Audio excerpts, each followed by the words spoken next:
What do you need? It's crazy when you think about it. African biomineral You got a nice fleet, boss. When Mr. Powell articulated that we are not programmed to digest milk if you are of African descent, I understood clearly what Just he was let me know saying, what you need. but many of the readers of the book did not, primarily because there is. Looks like your pockets are full. This whole are you sure you need more snacks? To be considered and was never brought to the forefront, whether that we were not as awakened or whether we just ignored it.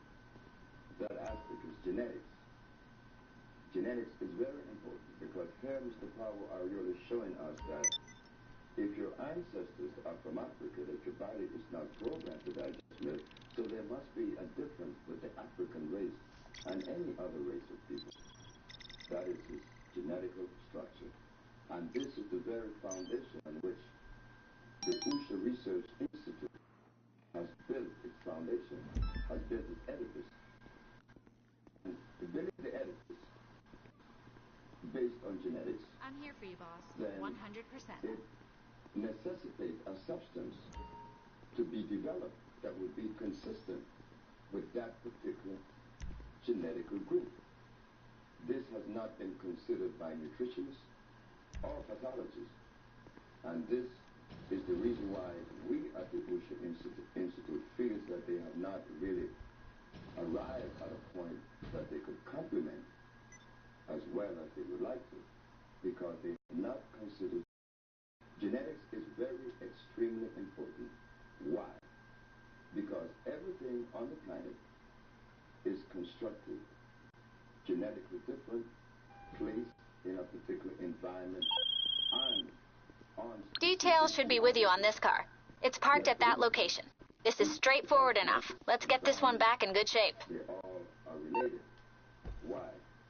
Because the gorilla lives in Africa, where the temperature is warm. It's in the tropics. But we find another gene group, the gorilla. He lives in Alaska, where it is very cold. So we find out that one gene could live in an environment the other cannot. We also find that the gene group, the gorilla, could ingest certain substance not good for the other. We are using the gorilla and polar bear, for example, again. The polar bear could ingest meat, and it would be proper with his dietary program and consistent with his biological and genetic structure. As for the gorilla, he cannot ingest meat. It would be adverse to his particular gene. Why? Because he was not programmed or constructed in such a way. Like a candy store for adults. He lives in the forest where it's tropical. Your brain would not accept seeing a polar bear sitting under an acacia tree in the Serengeti Plain in the month of August. Your brain would tell you that this is something that is uncosmic, that it is impossible. Again, we go to another structure. We go to the bird. The eagle. It eats meat, but not a quetzal. It is that you have to take a bird. One eats meat, the other eats food. So, we go to the plants. The plants also shows us that there is a genetical marriage to the whole cosmic arrangement of things. The plant is for instance, the burdock. The burdock plant is a plant that lives in the temperate region. Its structure allows it to live in the temperate region. But as for the Kalawana lives in the tropical region of the planet. The environment is not temperate, it's tropical, so it can live. So the plants are showing us that they do obey this cosmic arrangement. As for the food of the Kalawana, we find that it lacks potassium phosphate. That's the predominant mineral. How can y'all think right if y'all ain't eating right? It is iron. So we see that How can y'all feel right if y'all ain't eating right? Just like the quetzal and the eagle, like the gorilla and the polar bear, We have the Kalawala and the Kowa. They eat different foods and they live in different environments. So now, we find that in nature, there is and there should be an obedience for one to live to the optimal level of life. One has to be obedient to like the plant, the animals, the bird, the gorilla. Now we go to the Homo sapien. As we take a close look at the Homo sapien, we find that he is the only one that feels that he is not bound to such law. And in feeling that he is not bound to the law of life, he has committed... Hello, you're through to Merriweather Security Consulting. What can I do for you? With genetics. An air team is on its way to you. About genetics. Because it is important to know what food is consistent with the so-called black race. If the food and the polar bear, The cavalry has arrived. the quetzal and the eagle, then naturally it is necessary to understand that it applies to all of the living species, whether plant or animal, it necessarily applies to man.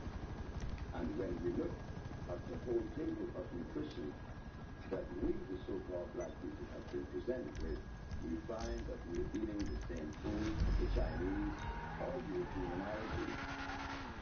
Then when in reference to medication, we also are given substance that everyone else receives. So we see where there is a gross inconsistency. It is genetic, not considered, and this is the reason why many reports that have left the reproductive interest.